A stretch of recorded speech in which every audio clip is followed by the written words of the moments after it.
네, 안녕하세요. 체스입니다.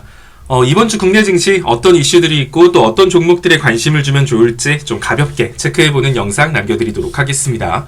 자, 일단은 이번 주 같은 경우는 중국 증시가 휴장입니다. 춘절로 인해서 장이 열리지 않죠. 따라서 미증시에 좀 영향을 많이 받는 한 주가 될 텐데, 최근에 국내 증시를 보면은 중국 증시의 영향을 되게 크게 받았단 말이에요. 미증시만 이렇게 계속 올라가도 국내 증시는 중국 증시 따라서 약간 바보바보한 모습을 보여줬었는데, 이번 주에 다시 한 번 더 이제 미증시를 따라가는 모습을 보여줄지, 요게 좀 중요한 관전 포인트라고 할 수 있겠습니다.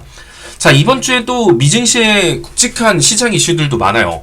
당장 내일 저녁부터 소비자 물가지수가 발표가 되고요. 16일 금요일 저녁에 생산자 물가지수, 그리고 옵션 만기일까지 껴있는 한 주거든요.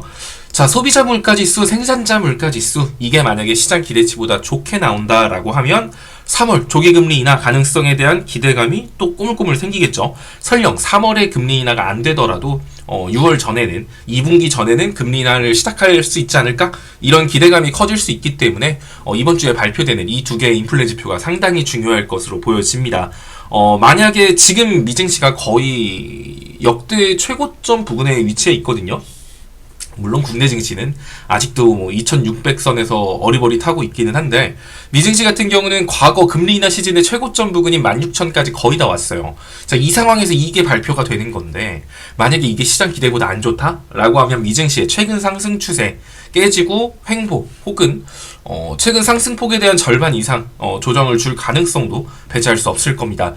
그래서 이번 주가 좀 되게 좀 두근두근해요. 어떻게 가뜩이나 최근에 국내 증시는 미증시 영향도 못 받았는데 하필 딱 미증시 조정 타이밍에 중국 증시까지 휴장이야. 그래서 우리나라 증시는 또 미증시 따라간다고 또 막 얼탈까봐 살짝 고개 조금 걸리는 것 같습니다.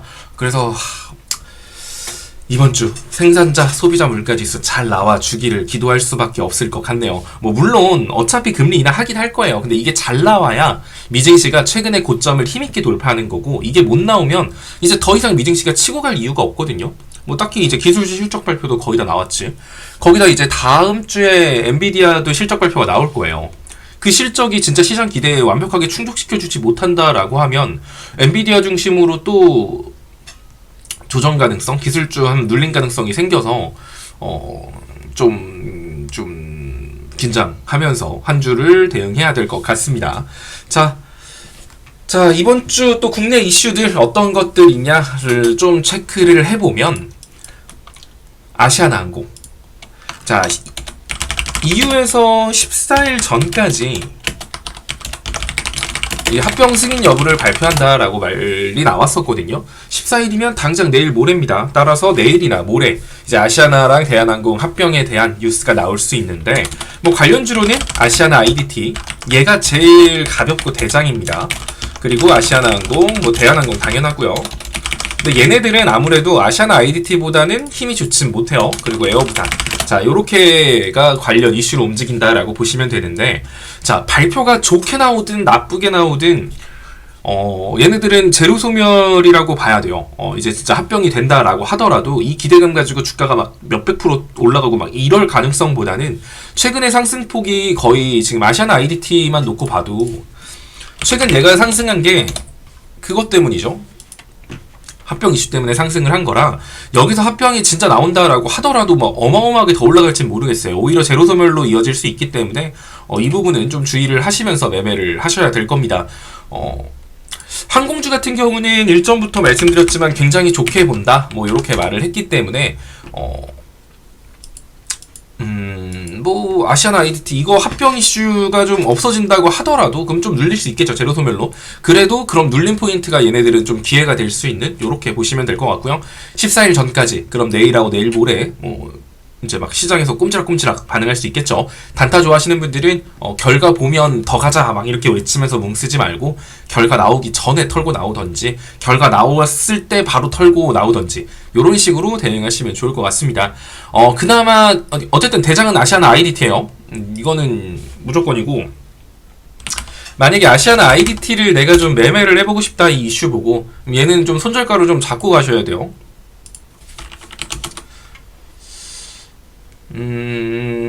30분 봉으로 보면은 좋을 것 같긴 하네요. 그러니까 이게 보통 단타를 보거나 막 단기 이슈 가지고 종목을 볼 때는 일봉 차트를 보기보다는 분봉 차트에서 이 녀석이 어떤 식으로 움직였는지 흐름을 보시면 좋습니다. 30분봉 보시고 30분봉은 계속 봉이 생겨요. 이거 못 본다 이런 분들은 접근하면 안 돼요. 30분봉 보면서 30분봉상 61선 있죠? 자, 여기 이탈 여부 체크하시면서 매매하시면 될 것 같습니다. 뭐 목표가 이런 것도 의미가 없어요. 얘는 뭐 기술적 분석으로 올라가는 게 아니라 이제 이슈가 코앞이다 이거 가지고 움직이는 거기 때문에 30분봉에서 61선 목표가 잡고 자기 그릇만큼 먹고 나온다. 뭐 요런 접근 방법 나쁘지 않아 보이네요. 자, 그리고 근데 이제 만약에 근데 왠지 아시아나 IDT 합병에 대한 이슈로도 좀 가지고 가고 싶고 항공주가 괜찮다라고 하면 항공주 쪽으로 갖고 가고 싶다. 이 두 가지에 좀 그나마 타협점이 될 만한 거는 에어부산이기는 하거든요. 에어부산 같은 경우는 애초에 아시아나 합병 이슈 가지고 크게 움직이진 않아요. 근데 찔끔 움직이긴 해. 그래서 에어부산 같은 경우도 뭐 지금 항상 241선에서 못 뚫고 밀리고 있잖아요. 이 자리 뚫으면 그 다음에는 뭐 481선 여기까지인데 금방 간다라는 의미거든요. 얘를 보고 241선 위로 올라왔을 때 뭐 3,200원 선 위로 1거래일 이상 올라왔을 때 들어가서 한 3,400원, 3,500원 정도 목표가 잡고 가시는 거 나쁘지 않아 보이고요. 아니면 뭐 지금부터 스윙으로 접근하고 싶어요 하시는 분들은 121선까지 1차 매수한다 생각하고 241선 이 자리 있죠? 이 자리를 한 번에 돌파할지 맞고 밀릴지는 몰라요. 그러니까 요 구간 현 구간부터 121선까지가 1차 매수 가격이 되는 거고요. 241선을 단기 목표가로 여기서부터 분할 매도 시작한다. 요런 관점으로 접근하는 방법도 있을 겁니다.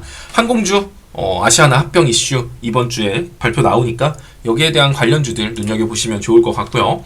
자, 그리고 14일날 국내 비만치료제 ETF 상장이 진행됩니다. 이제 비만치료제 이게 좀 본격적으로 시장에 인정을 받고 있다라고도 해석할 수 있겠죠. 자, 관련주로는 펩트론이 대장인데 자, 얘가 진짜 더럽게 많이 빠졌죠. 이렇게 빠질 정도인가 싶기는 한데 지금 어찌됐든 과매도 구간에 들어갔어요. 이미 좀 사람들이 좀 투심으로 많이 팔았다는 거야. 거기다가 지금 얘가 이렇게 빠진 게 뭐 시장이 막 엄청 좋았는데 얘만 빠졌다라고 보기도 어려워요. 사실 1월부터 설 연휴 전까지 뭐 거의 일반적인 기술주들, 개별주들 저 PBR 관련주들 말고는 뭐 대부분 다 많이 빠졌잖아요. 그래서 그런 영향으로도 빠진 것도 있어서 이제 슬슬 기술적 반등 구간에 들어오긴 했어요.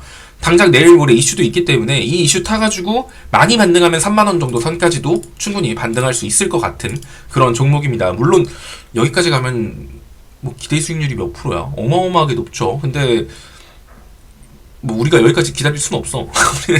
여러분들은 뭐 대충 한 5에서 한 10% 정도 사이를 기술적 반등 목표가 정도로 잡으시고 진입하시기에 나쁘지 않아 보이네요. 대신 얘 이거 241선 만약에 241선에서 또 깨진다. 주봉상 61선이 마이너스 10%네. 기술적 반등 한번 나올 자리는 맞거든요.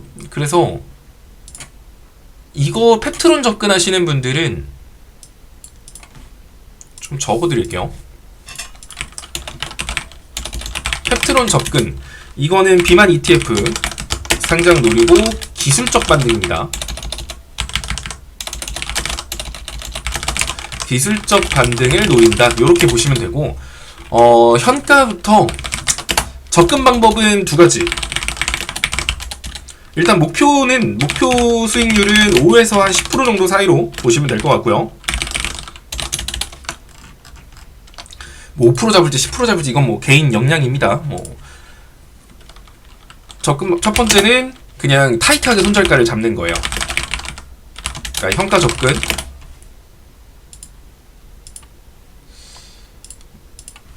(241선에서) 241선 기준 한 그럼 11,000원 정도를 보면 될 것 같아요. 11,000원 정도? 11,000원? 오케이.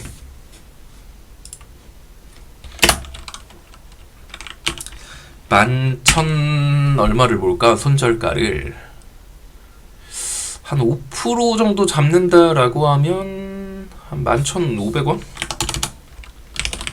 이탈 시 종가 기준 이탈 시 손절. 제약바이오기 때문에 얘네들은 손절가 잘 잡고 들어가셔야 돼요. 안 그러면은 되게 머리 아플 수 있어서. 자, 두 번째는 약간 얘 지금 낙폭이 크기 때문에 좀 더 전략적으로 접근을 하는 거지. 좀 더 이렇게 매수 범위를 넓게 잡고 평가 한번. 자, 이거는 주봉을 기준으로 접근하는 방식이에요. 얘는 평가 한번, 그리고 주봉상 61선에서 한번, 이렇게 두 번 나눠 잡는다는 생각입니다. 펩트론 주봉상 61선은 1,500원에 존재하네요. 1,500원, 2,500원. 자, 요렇게 접근하는 방법. 그리고 주봉 61선 25,000원이니까 주봉상 20,000원. 이탈 시에는 얘는 손절하는 게 나아요. 막 숙제하는 방법도 있겠지만 여러분들한테 숙제하라고 하면은 숙제 가능 이런 식으로 접근하시면 될 것 같아요. 목표 승률 요 정도 보시면 될 것 같고, 이번 주 수요일 날 비만 ETF 상장 이슈가 있으니까 이 종목도 기술적 반등 나올 수 있다. 요렇게 보시면서 접근하시면 될 것 같습니다. 자, 그리고 또 이제 애플 비전 프로 여기에 대한 뉴스들이 또 연휴 기간에 꽤 많이 나오더라고요. 초기 시장이 예측을 뛰어넘는 판매고를 올렸다. 요러면서 시장에 지금 애플 비전 프로가 관심을 받고 있는데, 자, 그럼 어느 정도 이게 지금 저렇게 비싼 가격인데도 이게 팔리네? 그러면 당연히 다른 기업들도 그 비전 프로, VR, XR 이 기기에 아무래도 좀 관심을 가지고 공격적인 투자를 할 수도 있을 겁니다. 특히 삼성하고 LG 같은 경우도 지금 XR 기기 여기 투자를 한 해 만에 막 얘기가 나오고 있으니까 이쪽 비전 프로 관련해가지고 관련주들도 이번 주에 또 관심을 받을 수 있겠네요. 일단 비전 프로 쪽이라고 하면은 메타버스랑 묶이는 게 일반적이에요. 그래서 메타버스 쪽, 저는 개인적으로 그 비전 프로가 나오고 나면 메타버스 쪽 수단매가 한번 좀 나오겠다라고 생각을 했었는데 아직까지 나오고 있는 모습은 없습니다. 관련주로는 자이언트 스템, 맥스트, 덱스터, 요런 소프트웨어 관련 쪽도 있고, 현재 지금 시장에서 그래도 좀 먼저 움직이는 거는 하드웨어 쪽이긴 해요. 나무가 얘도 애플 비전 프로 관련주죠. 자, 그리고 하이비전 시스템. 얘네들이 좋네. 얘네들이 지금 대부분 다 차트가 이쪽이 더 좋네요. 동훈아나텍도 차트 나쁘지 않네요. 좀 괜찮은 거. 애플 비전 프로. 자, 일단 나무가 하이비전 시스템, 동훈아나텍, 그리고 그 뉴프렉스도 좀 잘 가고 있죠. 자, 얘네들이 좀 하드웨어 쪽인데 이쪽 애들 여전히 자리가 나쁘지 않습니다. 특히 뉴프렉스 같은 경우는 아마 위에 갭자리가 있긴 할 거예요. 여기 갭자리 하나 있거든요. 근데 문제는 아래도 있어요. 그래서 이제 뉴프렉스 같은 경우는 이거 접근하시는 분들 같은 경우는 당연히 이 갭자리를 목표가로 보시면 돼요. 목표가로 보시면 되는데 볼벤 상단 9,300원이죠. 이 자리 이탈했을 때는 아래부터 갔다 올 수 있어요. 그래서 뉴프렉스는 만약에 이 뉴프렉스 접근하신다 하시는 분들은 목표가는 갭자리가 맞습니다. 그 자리가 한 11,500원? 근데 아마 우리가 여기까지 여러분들이 매수한다 한들 여기까지 못 기다릴 거야. 아마 한 5%, 10% 이렇게 보시면 되고, 볼벤 상단선, 일봉산 볼벤 상단 딛고 얘가 지금 반등 나오고 있는 거거든요. 현 시점 기준으로는 한 9,300원 정도입니다. 이거는 일봉산 볼린저 밴드는 매일매일 위치가 조금씩 바뀔 수 있기 때문에 여러분들이 좀 계속 스스로 체크를 해야 돼요. 제가 말할 수 있는 건 현 시점 기준으로밖에 말을 못해요. 자, 9,300원 정도. 자, 여기 이탈하면, 자, 아래 갭자리 7,000원이죠. 자, 근데 여기까지 만약에 왔다. 와, 그러면은 이거는 사야지. 만약에 윗갭 못 메꾸고 아래 7,000원 61선 부분까지 왔다. 그러면은 뉴프렉스는 무조건 사야 되는, 이렇게 생각하시면 돼요. 그래서 관심 종목이라도 넣어두세요. 그리고 아래 갭자리, 만약에 윗갭자리 못 메꾸고 아래 갭자리 간다. 그러면 무조건 매수하시면 됩니다. 자, 요 정도 있을 것 같고요. 또 어떤 종목들이 있을까? 지금 지난주 이제 설 연휴 전에 움직였던 종목들을 보면 로봇 관련주들이 좀 움직임을 보여줬단 말이에요. 그러면 보통 로봇이 움직이면 로봇이 좀 움직이면 그 다음에 좀 따라 움직이는 게 AI 애들도 좀 많이 따라 움직이는 모습을 보여주거든요. 그 또 AI 막 그때 한참 또봇이랑 또 AI 막 이런 시장이 있었어요. 로봇하고 AI만 올라간다 이래가지고. 그래서 로봇하고 AI랑 좀 밀접한 관련이 있다라고 보시면 되는데, 자, 로봇 쪽이 움직였으니까 AI 쪽. 야, AI 쪽은 솔트룩스, 일단 마음 AI, 솔트, 셀바스 AI, 뭐 코난, 그리고 뭐 브리지텍, 뭐 요런 애들이 있습니다. 얘네들 한번 차트를 대충 보면은 진짜 더럽게 많이 빠졌던 상황이에요. 얘네들도 1월 달에 들어가지고 많이 빠졌죠. 마음 AI 같은 경우도 지금 항상 반등 나오는 얼추 그 정도 시점부터 해갖고 움직임이 나오고 있는데, 대충 목표가는 낙폭의 절반 정도로 잡으시면 돼요. 그런 관점으로 보면은, 자, 여기까지는 이제 기술적 반등, 이제 여기까지는 당연히 반등을 하는 거다라고 보시면 되는 게, 뭐 마음 AI 같은 경우는 이렇게 그냥 대충 여러분들이 차트 그으셔서 딱 절반 그으시면 되는데, 마음 AI는 좀 목표가까지가 좀 머네요. 너무 가깝다. 셀바스 AI. 자, 그럼 얘 같은 경우도 여기서부터 여기까지 그어놓고 절반이면 19,800원, 2만원. 여기까지는 반등이 나올 수 있겠구나라고 보시면 돼요. 그런 관점에서 봤을 때 지금 자리 매력적이죠. 셀바스 AI 괜찮고요. 솔트룩스 같은 경우도 낙폭의 절반 보시면 돼요. 그러면 28,500원 되겠죠? 그러면 요 정도를 목표가로 잡으시면 되고, 근데 얘가 지난주 목요일날 갭 뜨면서 시작을 했기 때문에 이 갭자리 한번 눌러주는 고 갈 수도 있거든요. 이 갭자리 염두하면서 예를 들어 산다라고 하면 지금 조금 사고 갭 메꾸면 뭐 남은 거 사고 해가지고 목표가는 뭐 28,500원 보겠다. 요런 식으로 가셔도 괜찮아요. 솔트룩스 뭐 한번 대충 코멘트를 조금 잡아주면, 솔트룩스는 뭐 지금 갭자리 아래 갭자리가 있으니까 한 25,500원까지 염두하며 매수. 그 다음에 28,500원을 단기 목표가 뭐 이렇게 보시면 되고, 셀바스 AI 같은 경우는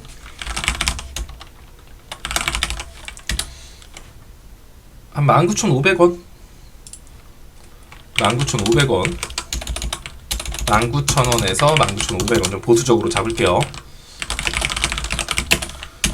지금 대부분 그래 지금 정도 자리면 사실 물려도 크게 부담 안 가는 자리들이긴 해요. AI 지금 제가 이 정도 단기 목표가 잡아준다라는 거, 만약에 이거 지금 보유 중이다 하시는 분들은 평단을 저 정도 수준까지 맞춰놓으면 탈출하는데 무리가 없다는 거예요. 저기까지는 크게 어려움 없이 올라갈 수 있을 것 같은 자리. 뭐 이것도 한 지금 35,500원 정도가 낙폭의 절반인데 60일하고 121선 위치가 지금 겹쳐 있기 때문에 뭐 한 34,700원? 500원에서 34,700원을 단기 목표가로 보시면 됩니다. 그리고 브리지텍, 자, 얘 같은 경우는 그 K뱅크죠. 거기 관련 주로도 좀 움직임을 보여주는 얘인데, 얘도 AI 관련주로도 움직임 보여주는 친구입니다. 위에 갭자리 존재하고요. 뒤에 받쳐주고 있는 거래량이 없지 않아요. 꽤나 있어요. 자, 그 상태에서 지금 아래로 지지선 만나러 내려왔기 때문에, 자, 이 갭자리까지만 올라가도 기대 수익률이 꽤나 높은 종목입니다. 근데 이 회사가 재무가 괜찮았나? 아무래도 이제 2월부터는 슬슬 감사보고서 시즌에 들어가기 때문에 재무 좀 돈 너무 못 벌고 막 적자투성인 회사는 좀 피하는 게 맞아요. 그런 관점에서 뭐 브리지텍 나쁘지 않네요. 뭐 어쨌든 돈 벌고 있는 회사고, 브리지텍도 사실 갭자리가 최종 목표가긴 한데 481선 이것도 한 10% 정도, 한 8,000원.